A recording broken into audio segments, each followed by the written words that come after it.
Good evening, ladies and gentlemen. So, first, this will be a challenge, but I'll ask for you, because I know y'all like challenges, because you're friends of the Marines, so I will ask you to support me in this challenge. So Secretary Mattis, after, and you will not like me going on a little bit about this, but I will do that. Anyway, because right now my wife is sitting next to him, so I'm relatively safe. So the Secretary's been on his feet since about 8 a.m. Has an early day tomorrow. He's been speaking to students, as you've heard, all day. He said, hey, let's start this early, not so I can go home, but so people can ask questions, so I can engage. Always a challenge at these events, because you are still eating. You're paid for it, so you want to do that. And we also do business at these. Everybody knows that. We do business. I would just respectfully ask everybody to do your very best to pretend you're in a Catholic church with a grumpy priest, and hold the business until after, because the odds that you will have the opportunity to hear General Mattis, our 26th Secretary of Defense, speak again in the next days or weeks or months, probably pretty slim. So this is one where you probably want to pay close attention, take copious notes. I will. I learn something every time I speak to General Mattis or listen to General Mattis speak. So I would tell you a couple things before we start. I want to thank General Faulkner and the Marine Corps Association and Foundation. The SJAs in the room always get nervous when I do that, but the Marine Corps Association and Foundation is your professional association and mine. It is the thing that keeps us, again, founded by General Lejeune, that keeps us professional. It's what keeps us learning. It's what challenges us to be better as warriors. And so whether it's Woody Woodbridge, who's the editor of the Gazette, or Mary Reinwald, the editor of the Leatherneck, if you're not reading, it's not that you don't get it, you're wrong. This is what we do, and the young Lance Corporals, PFCs, second lieutenants, many of whom are here tonight, who depend on us for leadership, expect that we have studied and become masters of our profession. So I would ask you to please thank the Association and Foundation and give them the due that they deserve. So General Faulkner, thank you.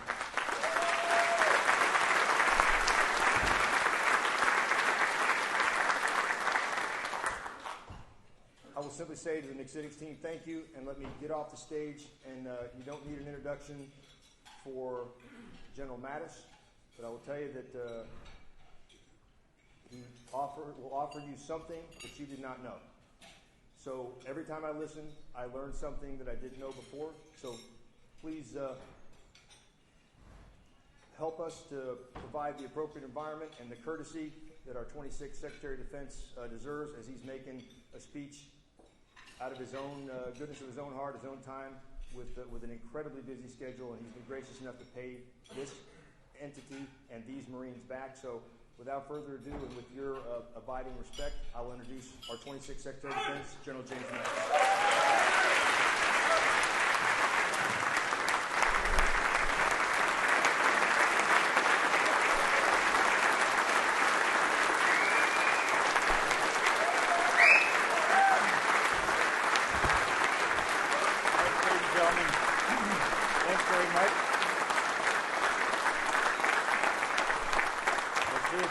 Clapping like that at the end of the evening. Need the big one. But it's really good to be here. Coming back to Quantico, I first came here before any of the young officers in the room were alive. In 1969, came here for my first of 2 summers. Right here is where I spent some of my second summer here in 71. This was an obstacle course in those days, right along the tree line here. And I still shake a little bit when I see a gunnery sergeant or a corporal, knowing what they referred to me as something to do with being a communist coming in to sabotage the Marine Corps, based on my performance out there. I also remember one of the best lessons I ever got taught about the Marine Corps right here on this obstacle course. We were about the 3rd week of senior PLC, and we were running the obstacle course in competition with another platoon. And I happened to be, just as it rotates through, the platoon leader that time, so of course you're the first one through. And I was way out in front of my competitor there, excuse me, and so I kind of enjoying myself, hit the rope, go up, come down, and all of a sudden the sky, everything's darkened.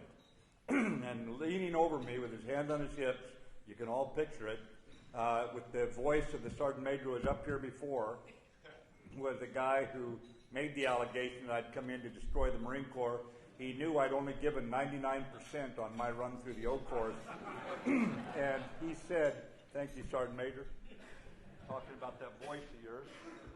And he said, when you give 99%, I'm going to be 100% dissatisfied with you, and I'm going to kill you. And that got my attention right away. And he said, you either give 100%, and then I'll be happy no matter what happens, or get out. It was that simple.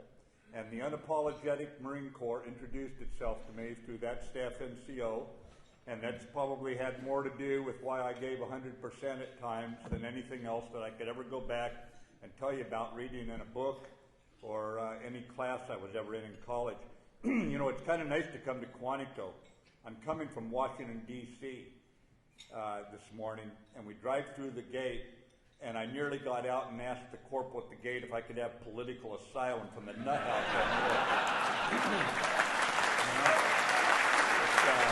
It's great to be back here. It's great to be back here because for any Marine officer anyway, this is home.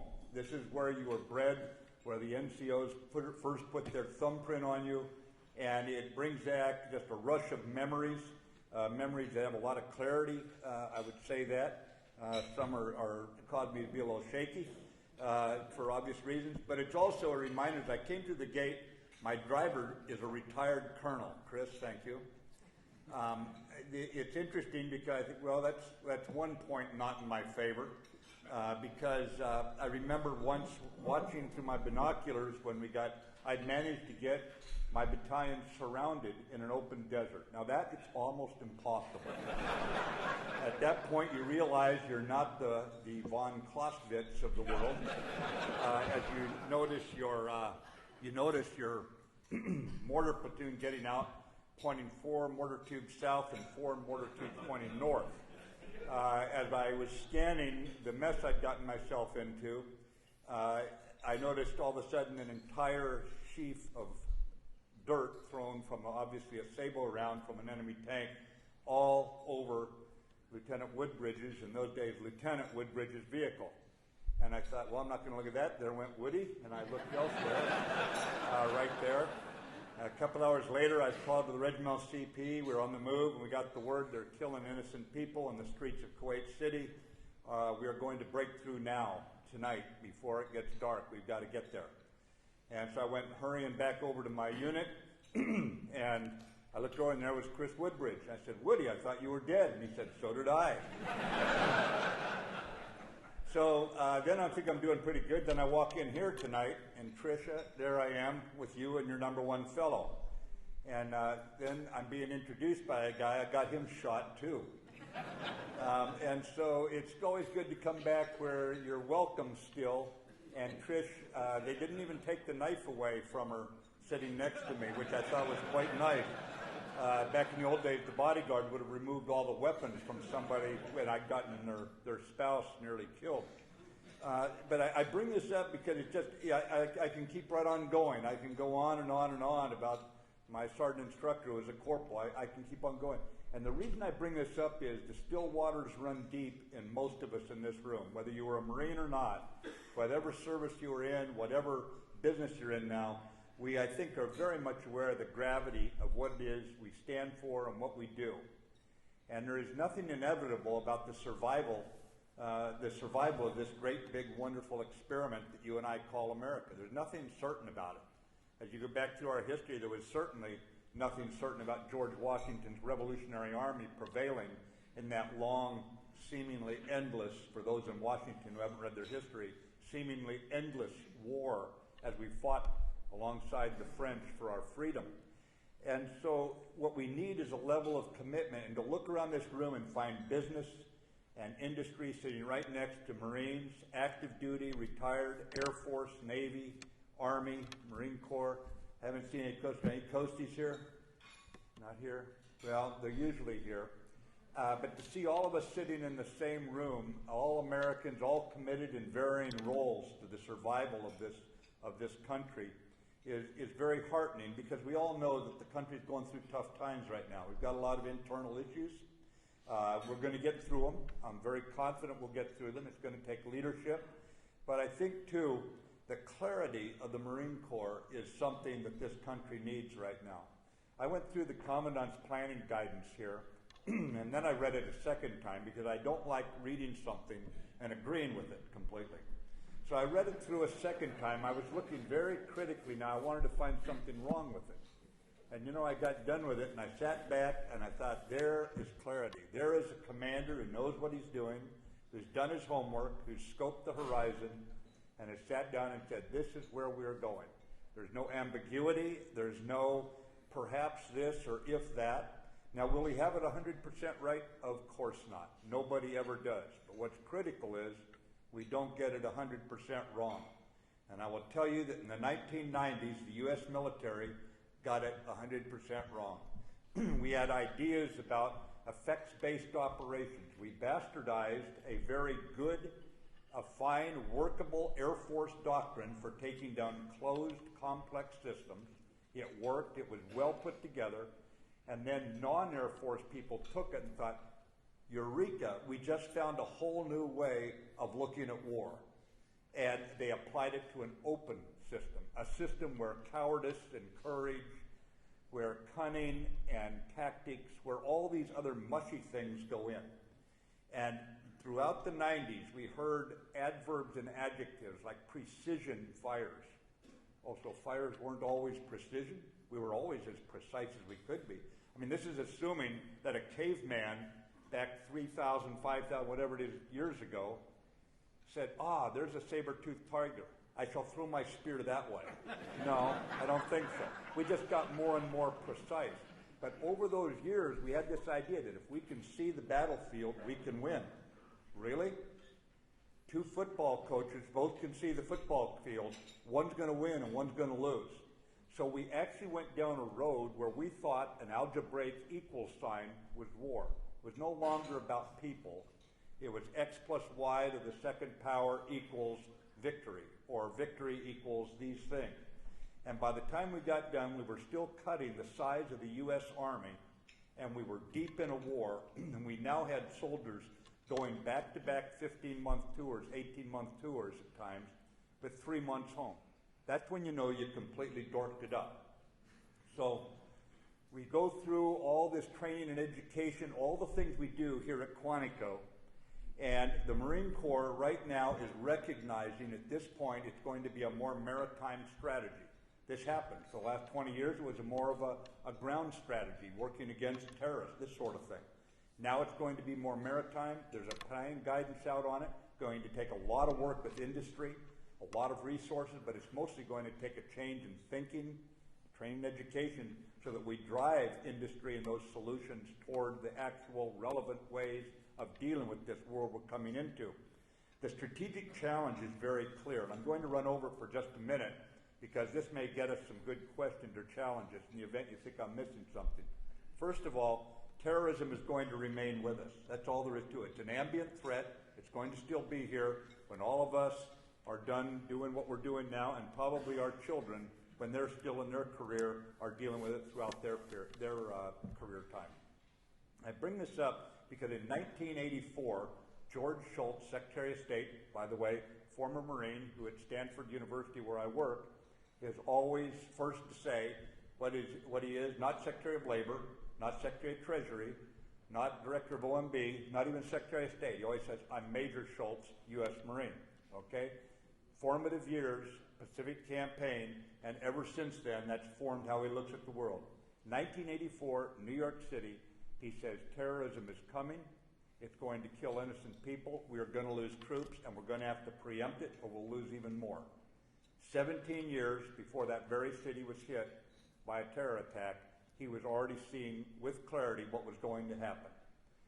For some of us in the room, I did 6, 7 of the casualty calls for Beirut, 1983, when we lost the barracks there and the French paratroopers were hit. We lost an embassy in Beirut.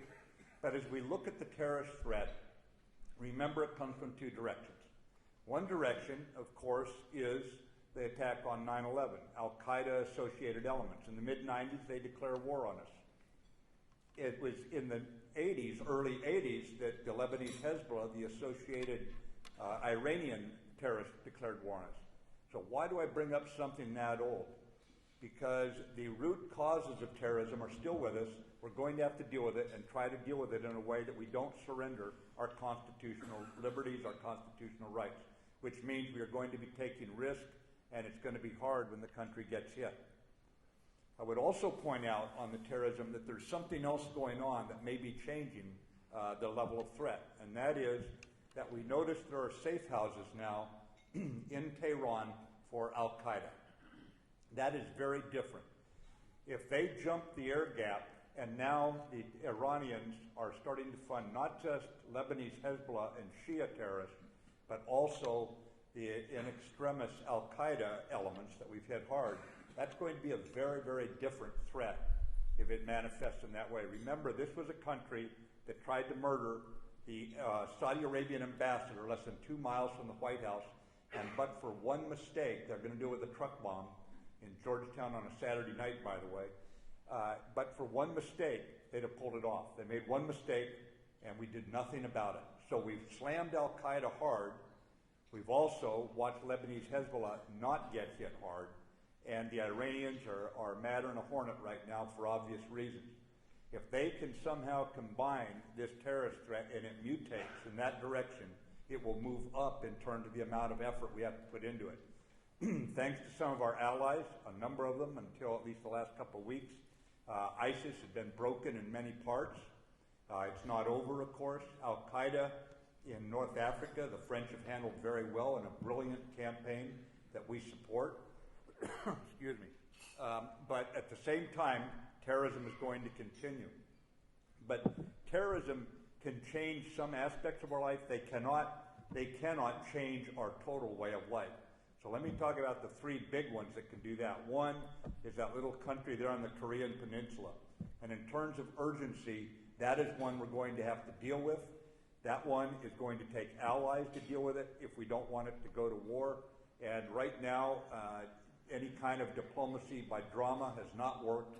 The missiles still exist, the weapons still exist, and we're going to have to figure a way to deal with it. In terms of urgency, North Korea. In terms of power, Russia. Russia right now is in the hands of a man who, he's not a Hitler, but he's a character out of Dostoevsky. He sees nightmares all around the periphery. And Russia is going to act as if there's nightmares around the periphery, mucking around in our elections, European elections, the fighting that's going on down in the Crimea, what they're trying to do up in the Lithuania forests and that sort of thing with their little shenanigans. This is something we're going to have to deal with. And we are listening to a degree of cavalier talk about use of nuclear weapons by Putin and his henchmen that none of his predecessors, at least not since Khrushchev in the UN back in about 1959 or 60, has ever talked about nuclear weapons. So it's a real problem, it's a real challenge, and Russia is trying to destroy the sovereignty of nations around them. When you look at China, I've been talking too much today, as you can tell. This is the danger of will. So urgency is North Korea, power is Russia, will is China. Now on China, they, in the finest tradition of the Qing dynasty, they want tribute states around them. It's a little bit like Russia, that wants a veto authority over the diplomatic, economic, and security decisions of their near abroad, and China takes a rather expansive view of the near abroad. I was meeting with my counterpart in Beijing a while ago, and when I had a job back then. And I said to him, you know, you and I are going to have to figure out something here because we are 2 nuclear-armed superpowers, and we're going to disagree with one another once in a while. We've got to figure out how it is we're going to deal with our differences, how we're going to manage those. And he said, well, he said, you know, you insulted us by pulling us out of RIMPAC. I said, really? I said, if you'll remember, your president told President Obama he would not militarize the Spratly Islands. And 2 months before RIMPAC, you put weapons on the Spratly Islands. He said, well, you know, the Spratlys are ours. And this, and I said, That's not the point. I said either your military is ignoring its civilian leadership, which worries me greatly, or someone's not telling the truth here. He said, well, they were defensive weapons. I said, General, you and I are wearing suits right now, but we're both generals, okay? I've been shot at by defensive weapons and offensive weapons. I can't tell the difference. Okay? But the challenge is, again, you see, like with Russia, this attack on other nations' sovereignty, piling on debt on them, so that you now have them enslaved. We see them take the harbor in Sri Lanka in a 99-year lease. We find them trying to do it in Telugai, an island in the Marine Corps' history, down in the Solomons. So we see this going on. There is no reason to think they will not try to impose their authoritarian model on other nations as well. When we watch what's going on in Hong Kong right now, what they threaten with Taiwan. So we're going to have to figure this out, and again, with allies. And this is a point I want to make. When I went into the Pentagon, we had not had a new strategy in 10 years. We've been occupied with the war. It was not about a slam on any political party. 10 years was more than one political party. But we had not had a strategy. We had strategic defense reviews, that sort of thing. We hadn't had a strategy. And so we put together a strategy that took into account these countries that could actually change our way of life. And we put it together, and then I shopped it around on Capitol Hill. I talked to the key people up there, the thoughtful men and women up there with a lot of corporate background on watching us, decades of service. Went to NATO, talked to our allies there about it, and when we brought it out, it was very, very effective. It was accepted to begin with that this new strategy would be employed. It got us for 2 years in a row. We achieved record-breaking budgets, and I say that because when I think it was either 83 or 87% of the House and Senate vote for the defense budget at a time when people think nothing can be done up there, there's nothing bipartisan up there. It shows that if you have a good strategic argument and you engage with the American people, you can get what we need. America can afford survival.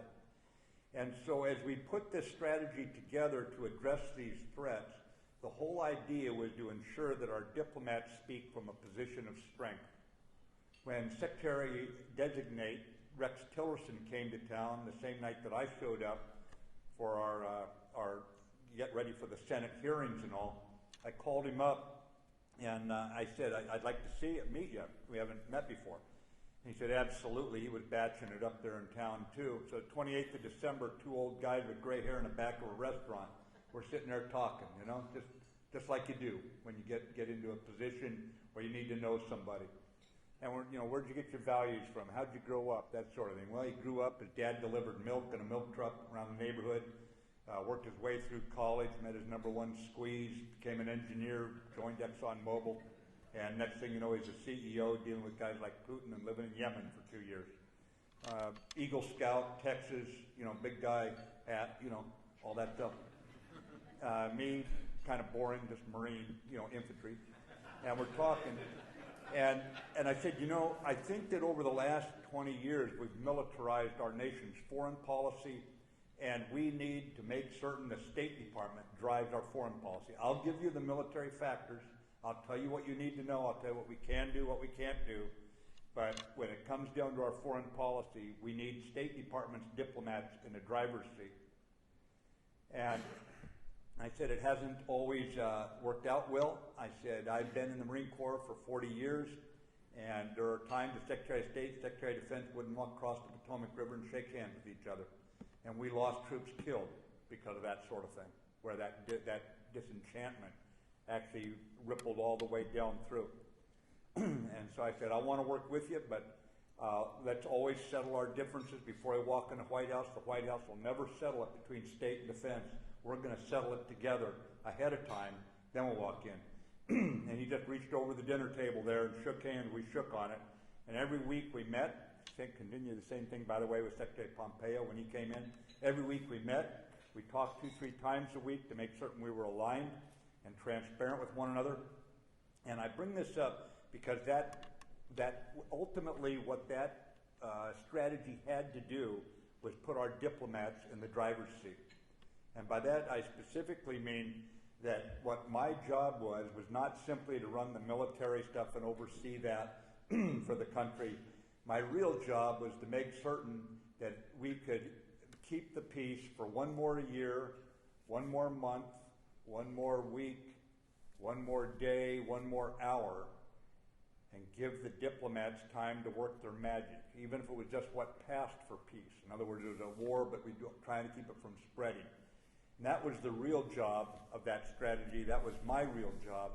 And I had a stand-up desk in my office about this tall. And the first week I walk in there, of course, in come the deployment orders. Remember, we don't send one ship overseas. We don't deploy one Army infantry company, one Marine MEU. We don't send anybody overseas, move them anywhere across in the world without civilian oversight of the military. A civilian signs that deployment order. And now I had to look at it, not what was my advice about deploying, was it the right thing to do? So I wrote out a handwritten note, and it said, will this deployment contribute sufficiently to the well-being of the American people to be good enough reason for these troops to die? Not to send them in harm's way or in peril or possibly be injured. Was this sufficiently important to have those people die for this country? And I scotch taped it to my desk, picked up and took it with me when I came out of there, by the way. Still got it at home as a reminder of the gravity of what we were dealing with. But as a result of that and those deployments and the strategy, I hope that we did something that reduced the cost of this country. And the number one way that we were doing that in terms of the operational art was wherever we could, make more allies. Remember that old Marine adage that they teach you at Quantico? If you're going to a gunfight, what is it? Bring all your friends with guns, right? So everything we did was we tried to, Condoleezza Rice taught a bunch of this back when she was the National Security Advisor. She said, always do things with your allies, by, with, and through your allies, not to your allies. And I never forgot what she said, that studied professor, that studied national security leader that she was. She really knew what she was talking about. And as a result, we worked that way with our allies at a time when we sometimes had difficult trade negotiations going on and other things happening in the political realm. We were pretty much able to keep our alliances together even when they were under a fair amount of attack. Remember, the greatest generation came home from World War II, looked around and said, it's a pretty crummy world. Hundreds of thousands of our buddies dead. We went through a Great Depression getting here.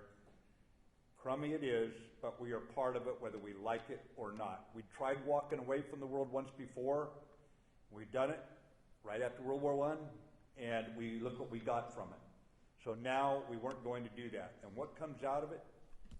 What comes out of it is the United Nations, that imperfect organization to talk through problems, never designed to be perfect or solve everything. We came up only a couple years after what the Nazis had done in Europe and the Japanese had done to our POWs with the Marshall Plan to put our enemies, even our enemies, back on their feet economically. We came up with Bretton Woods I and Bretton Woods II, which basically said if people are hopeless and fearful, they don't have to turn to a bald-headed fat fascist like Mussolini. Here's a lender of last resort. You and I know it as the IMF or the World Bank. All these things went on, and then I was having lunch one night with an Allied ambassador in Washington, D.C. Lunch one day up there, and a beautiful day, and he said, and the Americans made the single most self-sacrificial pledge in world history. I'm sitting there thinking, I know something about American history. This guy's an Australian. I said, you mean the Marshall Plan? He said, no. He said, the Marshall Plan was great. He said, I'd never seen anything like that done before in history. He's a real historian, but he said, no, he said, you bet 100 million dead Americans in a thermonuclear war to defend democracy in Western Europe. What was the alternative? The alternative was us looking at it and saying, that's twice in 25 years you dragged us into one of your frickin' wars, and we're through with you. We're going with Africa, Asia, South America. We're not getting involved with you anymore. Good luck with the Russians who are building up there in Germany. Instead, we put 100 million dead Americans on the line if it went wrong and said, we're standing with you. And NATO grew out of that. And isn't it ironic that the first time NATO goes to war is when America's attacked on 9/11.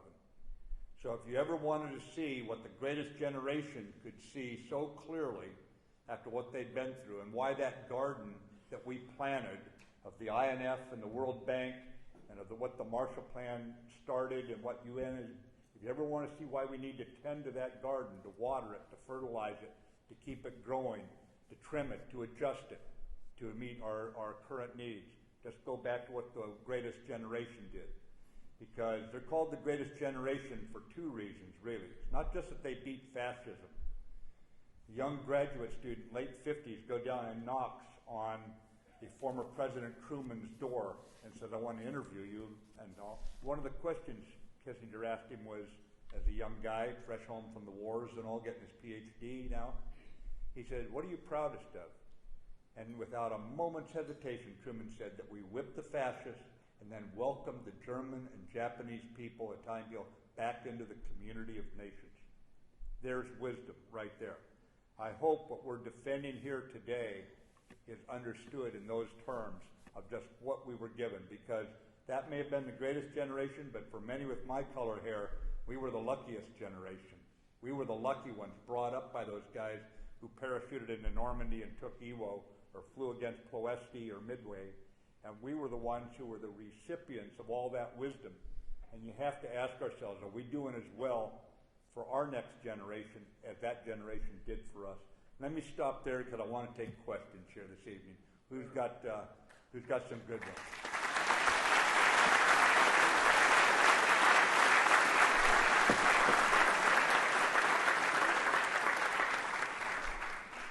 Sir, ladies and gentlemen, the first question is from Second Lieutenant Parrish from the basic school.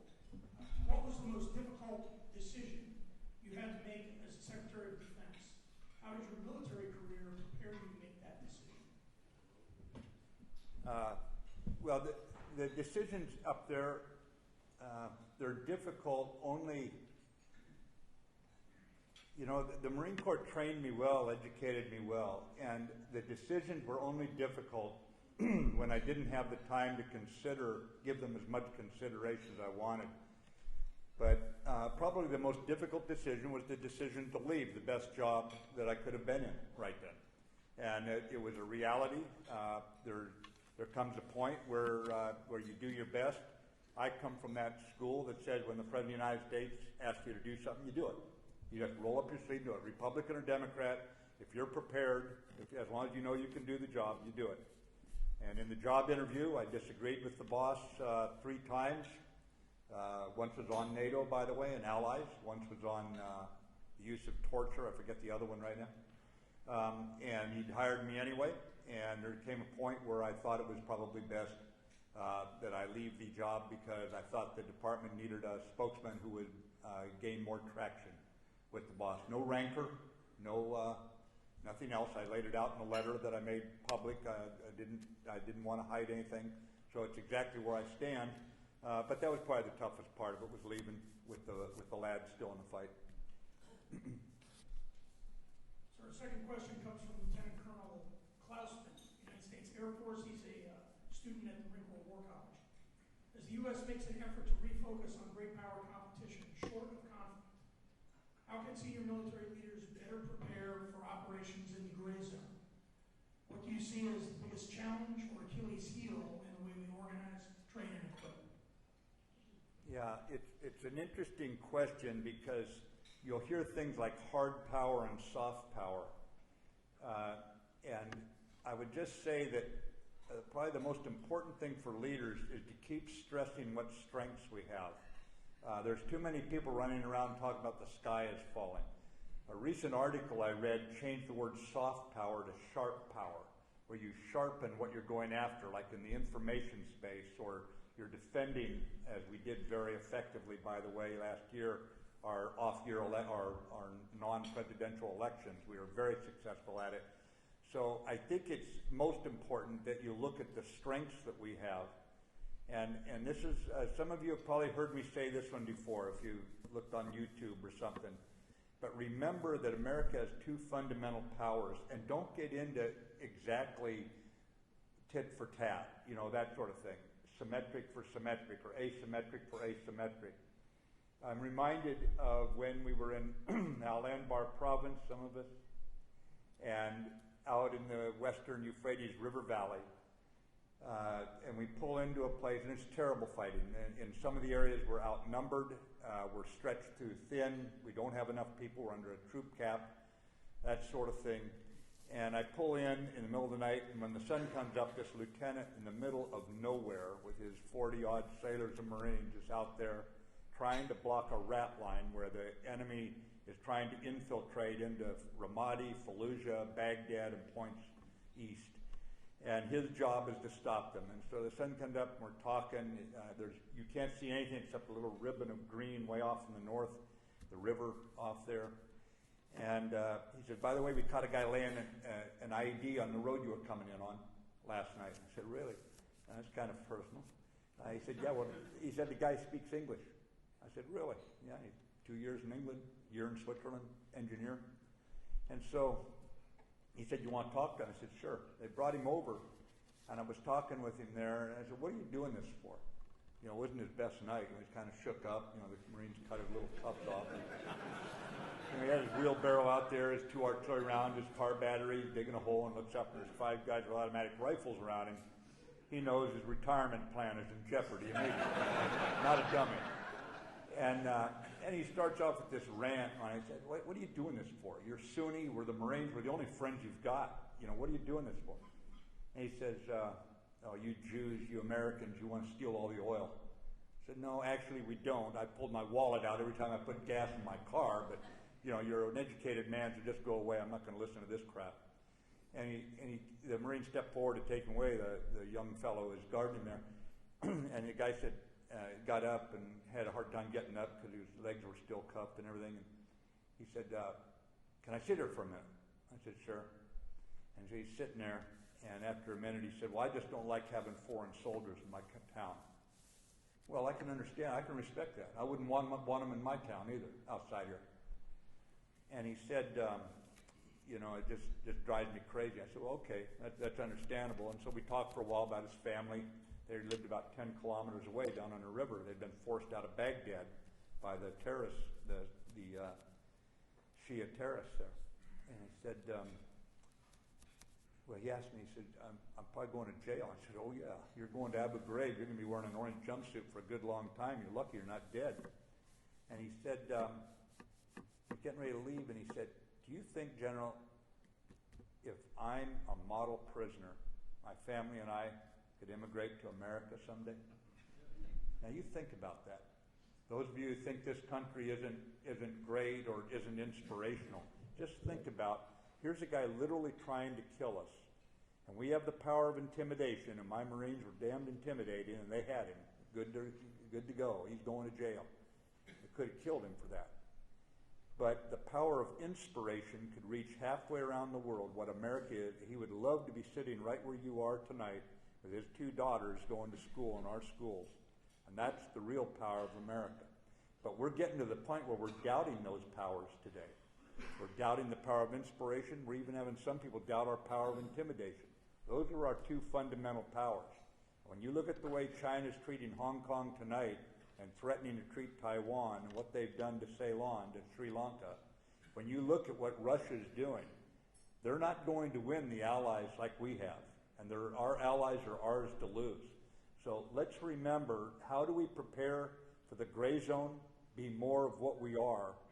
And let's go back and read our original document and remind ourselves what we are.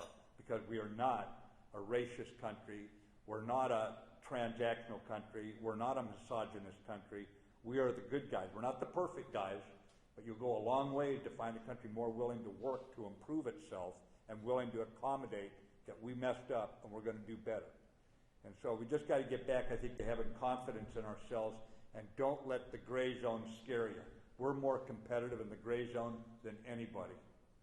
Go ahead, Chris.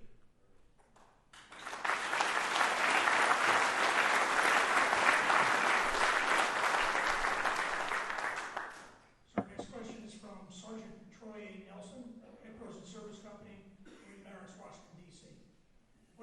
piece of advice you would have for an enlisted Marine who wants to earn a commission?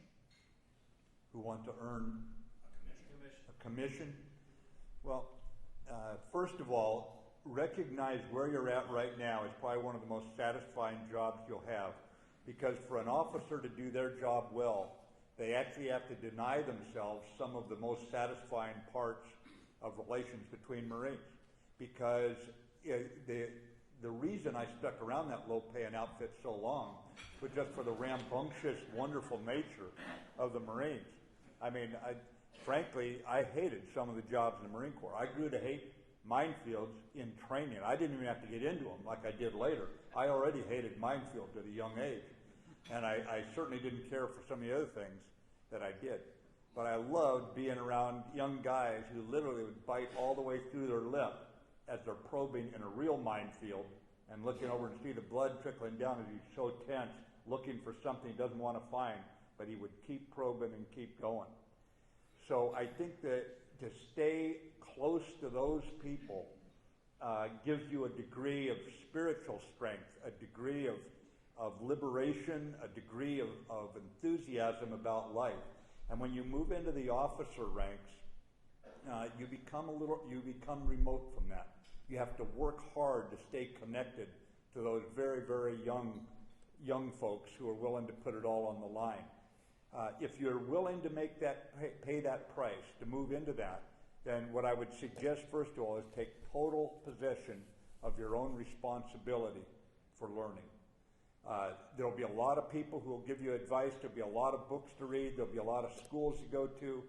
But it's most important that you recognize if you're not at the top of your game, there's going to be some 19-year-old who's going to get zipped into a body bag. And we're going to lose enough of the young folks that you don't want to look in the mirror and say, I didn't make every effort to be where I needed to be. And that is not something you do with a donation. You know, like they say, an egg gives a donation, or a chicken gives a donation when it lays an egg, but a pig gives a commitment when it gives a ham. You know that thing? Well, you got to be a totus porcus Marine, you know. And it's not to say enlisted or not, but becoming an officer, they just give you too darn much to think about. So you just got to work at it all the time and try to stay at the top of your game, and just make sure that by the time you're done each day, you're a little bit more prepared for what's going to come. Because when 9/11 hit, there was no time then to say, gosh, I think I'd better start studying. And yet 2 weeks later, I'm sitting there, or 3 weeks later, I'm sitting with a 3-star admiral. I was a 1-star. And he explained how Afghanistan was going to fall, that the CIA and the Green Berets were going to get the enemy out of Mazar-i-Sharif. They'd fall back on Kabul. Admiral had done his homework. He said, no one's held Kabul in 500 years. They'll fall back on their spiritual home, Kandahar. And then he turned and he looked at me and he said, can you get the Marine from the Pacific Fleet and the Mediterranean Fleet together, land in southern Afghanistan, 350 nautical miles one way, and move against Kandahar and raise hell? I said, yeah, I can do that. I didn't have any time then to go read. I didn't have time then to study the capabilities of the KC-130 and the CH-53 Echo. I had to know that stuff. I knew the Marines. I knew what I could do, and thanks goodness for the U.S. Navy, because that was the real reason we were able to go in right there. So you've got to be planning, thinking, and looking at history, and don't study it, but live in it if you're going to be an officer. The alternative is you get into a jam, and now you're scratching your head, and the enemy's stealing a march on you. So you got to take responsibility for your own learning, because you will not get any time. You will not get any time when you get tapped on the shoulder. It's time to stand and deliver. And the former Marines, the veterans, they will not tolerate you saying, well, it was hard. History will never accept that as an excuse. Go ahead, Chris.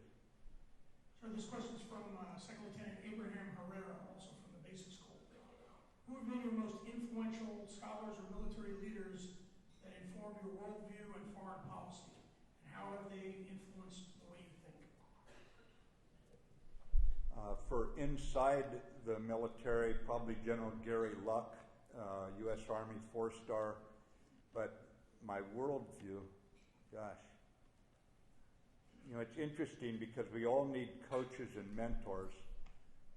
And I had great ones. I went from one great mentor to another. I remember my first 3 platoon sergeants. First one was Corporal Wayne Johnson, immigrant from the British West Indies, green card holder. Of course, we immediately called him John Wayne Johnson, you get it? He's all of about 5'5", and he's the one who taught me that you got to be harder than petrified woodpecker lips, Lieutenant. My next platoon sergeant was Corporal Manuel Rivera, green card holder. Some claimed he had faked the green card, but he was an immigrant from Mexico. And he was a very, authoritarian corporal, and yet I would see him always, when somebody had screwed up, go off and quietly take the guy aside later before it got dark or something, go for a walk with him. And he was unhesitating in correcting the slightest misstep, but he always would then follow up. And I think everyone knew that he was there for them. My 3rd platoon sergeant, finally I got a Staff Sergeant Remy Lebrun, out of Quebec, Canada, green card holder. I started thinking they were all green card holders. And why am I talking about 2 corporals and a Staff Sergeant? Because I was an infantry officer, and especially in the infantry, the young NCOs that you're with, and they're all, even the senior NCO can easily be 25, 26. Some cases younger, they are probably put the strongest stamp on you about how you approach your job because you're so impressionable as a young officer. And between Quantico and the NCOs here, and then the first NCOs in the fleet, 18 months under them, I think from then on, I never doubted what my role was vis-a-vis the young troops. They had formed it in me, and I was ready to go. And that influenced me even when I'm sitting now with prime ministers and kings and sultans and presidents. I'm thinking back to what those people represented, the level of commitment and devotion to duty. And there's just, as I listen to people talking about, what they were thinking we had to do or something, in my mind's eye, I could see these guys who'd actually have to climb off the helicopters and do it. And it helped guide me in my appreciation for using military force. Our next question is from Lieutenant Colonel Aaron Lund from the Marine Corps War College. People are our strength. What must we change in our talent management paradigm in order to better compete with the great powers? Well, I would only caveat that by saying the right people are our strength, because there are some people you don't want on the team. You know what I mean? I mean, remember, even Jesus of Nazareth had 1 out of 12 go to crap on him. So you don't want to wrap everybody in glory. There's some people that the selection process is good, but it's not perfect. But I think, you've got to create a sense of capability and capacity in everyone. I remember I was talking to, I was a lieutenant colonel when I commanded 1-7, and our regimental commander was a guy named Fulford. And we were walking back one night, and we'd been in the desert for like 6.5 months, and we just come from a meeting where all the fresh units, 2nd Division had come in, and the rest of 1st Marine Division, part of 3rd Marine Division. So we thought, those of us who'd been out there for 6-7 months, well, we'll kind of be in reserve now. And when they read off the assignments for 7th Marine for Task Force Ripper, it was to open the way through the minefields. And then when they got to the battalions, it was 1-7 was to be one of the assault battalions going in and everything. We were walking away that night, and it was Buster Diggs, the tank company battalion commander, and Chris Cortez, and I, all 3 were commanding staff college classmates, known each other for 20 years, 15 years anyway. And then Buster just stopped there because we were all kind of surprised. We really thought we were going to be in reserve. We were kind of worn out. I was down to about 125. I lost about 40 pounds myself. Not good. And Buster turned around and looked at me and says, he says, the boss, he believes in us so much, I know we're going to do it. There were all those notes about we were going to lose hundreds of people and all this sort of thing. And there was no follow-on mission then for Task Force Ripper. After we broke through, and even 19-year-old Lance Corporals know what that means. There's no mission for us. And so I would just tell you that to create a sense that you believe so much in your subordinates that they can't let you down. It's an affection. It's not just trust and respect. There's something more there. It's an affection. It's not popularity with all the favoritism that goes with popularity. There was an affection there that said, we're going to do it. We're going to do it. And by the time the sun came up, rewriting plans and doing everything else, we were on our way. And frankly, it was a great time for me because it's the last time I brought everybody home alive from a war. So, I mean, never take, I would just say never take, Colonel, doubt your doubts. Don't doubt your strengths, okay? Just don't doubt your strengths. Just keep the line. You know and I know when you point, the Marines will move against the enemy. So just put it together. We know how to fight, and make sure that you hold fast to what we're good at, and that's fighting. We can fight like the Dickens. And but doubt your doubts. Don't doubt your strengths. Other questions? So next question is from Expeditionary Warfare School. Good evening, sir. Thanks for taking the time to answer our questions. As company grade officers, we're returning to the fleet in the near future. How do we best bridge the gap between the NDS and the Commandant's buddy bandits? Yeah, I wasn't able to find any gaps between the two, and I went back through looking for them because it's going to be because the American people, the size of the Army has been so shrunk, and the Army's having trouble making quota right now on their recruiting. I think they're going to pull it off, but it's so small compared to our responsibility, the looming troubles, that we're going to end up with a more maritime strategy for that and for some other reasons as well. So the Marine Corps' move in terms of within the framework, the framing principles of the NDS about working with allies, about dealing with high-end competition, is going to take a Marine Corps that's making the very changes the Commandant of the Marine Corps has called for in that Commandant planning guidance. I did not see gaps in it, and I looked for them. I would have been, if I were still the Secretary of Defense, I'd have just checked it off and say, press on. Figure out how to do it now. The clarity is there. Now figure out how to do it. And I've read all the war plans, so I know what the war plans look like for the major wars. And the Marine Corps will do very, very well, increasingly well, if they follow Commandant planning guidance. They'll be even more of a contributor to the joint fight. So we have time for one last question.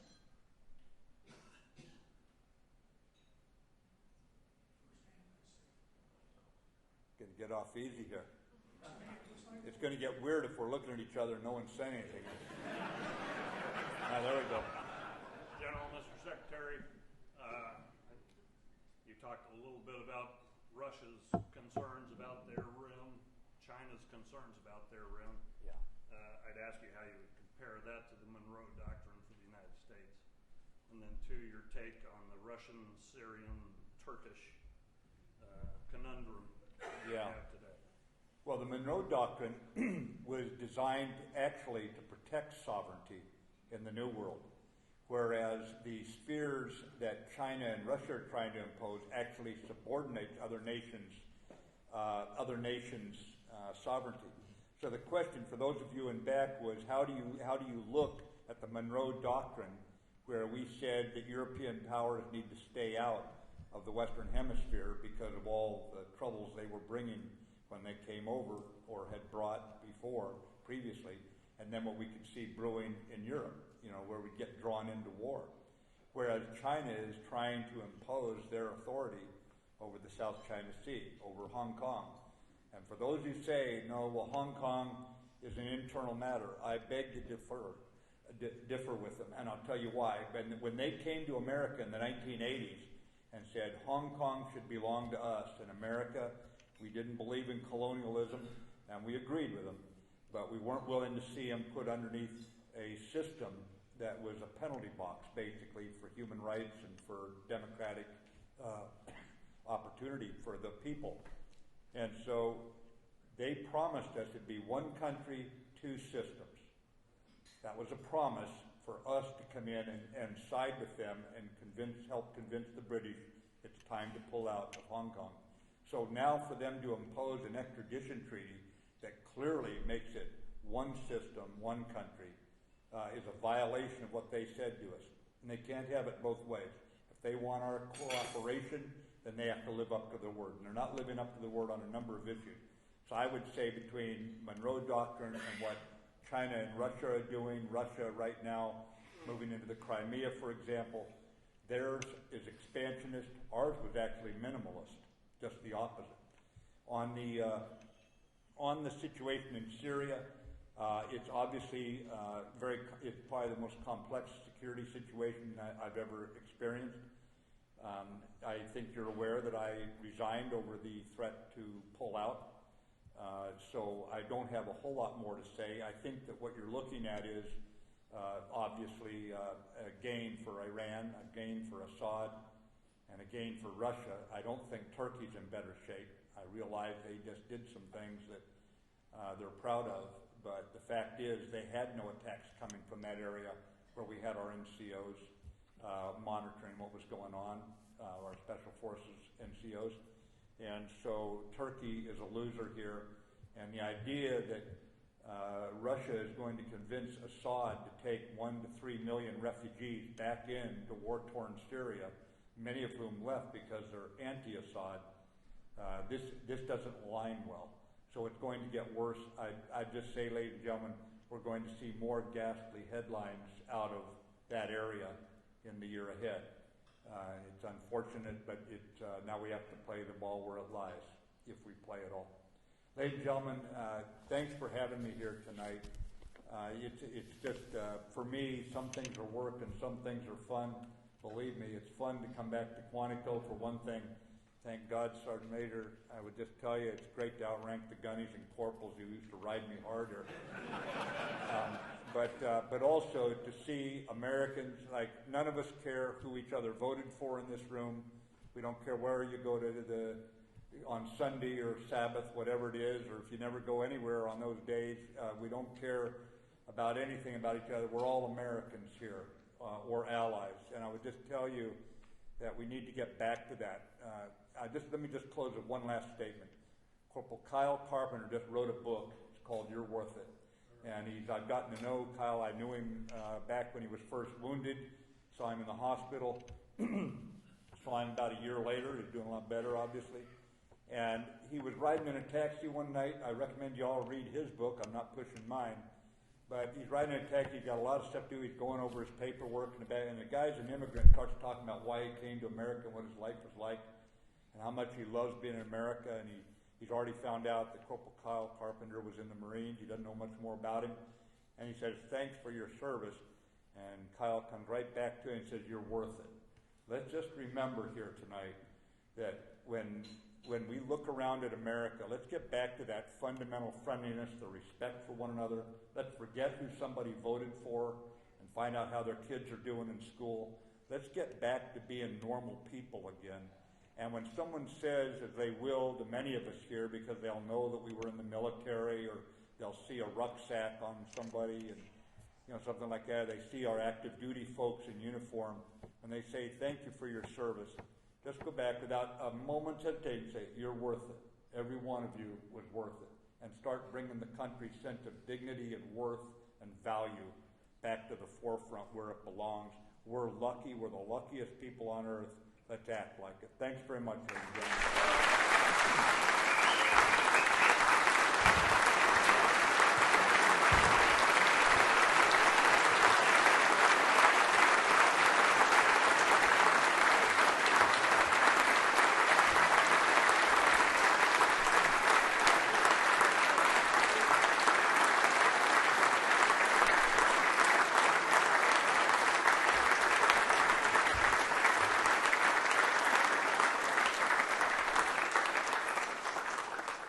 Ladies and gentlemen, what an American hero. General Mattis, thank you, sir, for, I know you hate that term, but it's true. Thank you for being here tonight. More importantly, thank you for your 40-plus years of honorable and faithful service to our great nation. You have a way of handling everything with dignity and class, which is rare in this area of the United States, if you know what I mean. We hope you're not done, sir. Thank you very much.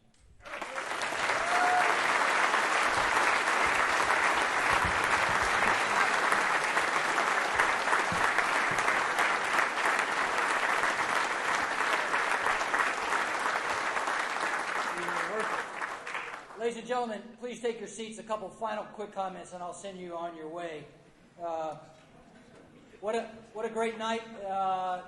Thank you all for being here. I think you'd agree that General Mattis deserves all the props that he gets, and he delivered this evening. Some final thank you. Thank you to the clubs here at Quantico under the leadership of Aisha. I mean, they really had it in overdrive tonight for this crowd, and I think they did a great job. Please, a round of applause for the club.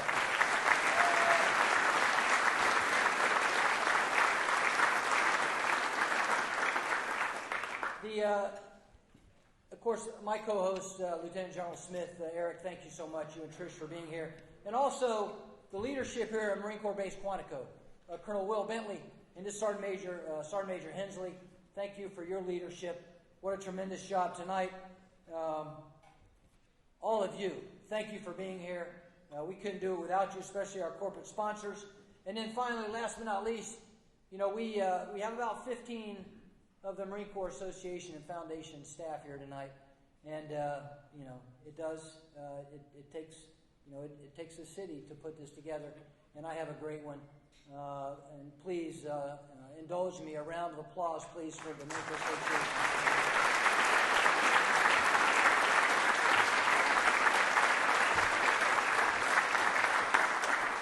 And then finally, take a look at the program at our future events. Please look for an opportunity to sign up. Go on our website. General Smith did a great job providing some props on membership. Thank you, Eric. Take advantage of that. A portion of those membership dues go back to events like this. Thanks for what you do for the Corps. Semper Fidelis. Drive safely tonight. God bless you, and hoorah.